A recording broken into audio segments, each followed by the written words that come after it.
a negative relationship. So it's kind of a mixed bag, and I'll be describing more specifics of what's behind that. But basically then we proposed in the case of closure and leader centrality, we thought we would see an inverted U relationship rather than a positive one. But in the case of bridging, for various reasons I'll describe in a minute, we also expected to see a positive relationship. What we found was obviously very surprising.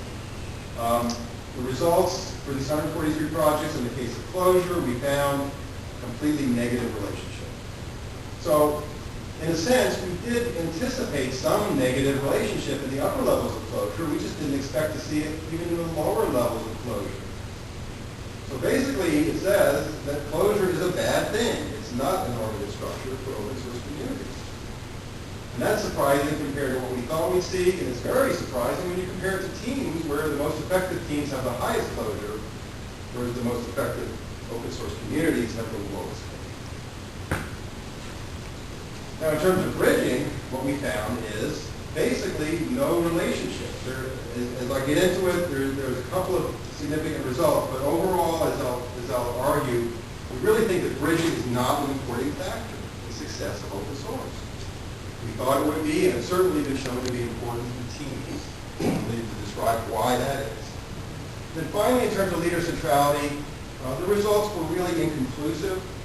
I think we tried to be conservative in that statement. There were two results that we believe are spurious, and in fact they are spurious. Then we're also seeing this kind of no relationship in the leader centrality. So leader centrality then may also not be an important success condition for open source projects. Can I ask a question? Yes. Why is this question not about this statement? What you're saying is the same things for the success and breeding versus success and leader centrality. What I'm saying is success versus breeding and success versus leader centrality. Whatever you expect, it looks like the same thing. So in one case you're showing that as oriented, and in another case you're showing there is a question mark. Right. What is the difference you're trying to make? Yeah, the difference is that, as you'll see here, we actually, for each proposition, we test 4 hypotheses. So I look at the results across all 4 hypotheses. And actually, in this area, there was 8 different hypotheses, and 7 of them supported this situation. Here, only 2 of 4 supported that. So because only half supported the idea of no relationship, we felt a little bit unsure in concluding no relationship. But I'll get into specifics on it, but that's why. Okay, so it's a little less clear result. Is that a all right, so basically now I'll go ahead and proceed to try to explain how we arrived at those, try to explain what they mean for open source. Now, of course, open source is relatively new. It's been around maybe 30 years, maybe a little bit longer, but certainly in the big picture, it's quite a new phenomenon. There's a lot that we don't know about it. And we tried to capture what we don't know about it in sort of 3 mysteries. And these are the mysteries that have really motivated this work. Now, there's an economic mystery. The economic mystery says, how is it possible for these communities to sustain economic production without having any real direct financial incentive or governmental assistance?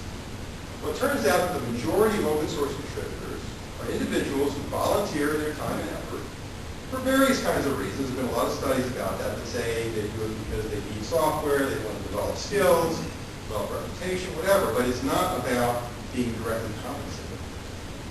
Now, we also recognize, though, that perhaps as many as 40% of the open source contributors are paid employees of corporations. That's not always recognized, but more and more we're seeing that. So there's a segment of open source that is corporate sponsored.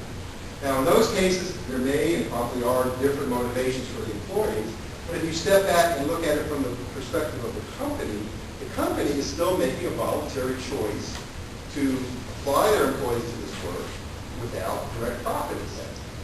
In most cases, the companies that support these are not directly profiting from it. Now, there may be strategic reasons, et cetera, but when you step back and say, we have some significant and sustained economic production going on, classical economic theory says this should not be possible. There's supposed to be rents. There's supposed to be profit returns, and you don't have that. So it really is an economic mystery.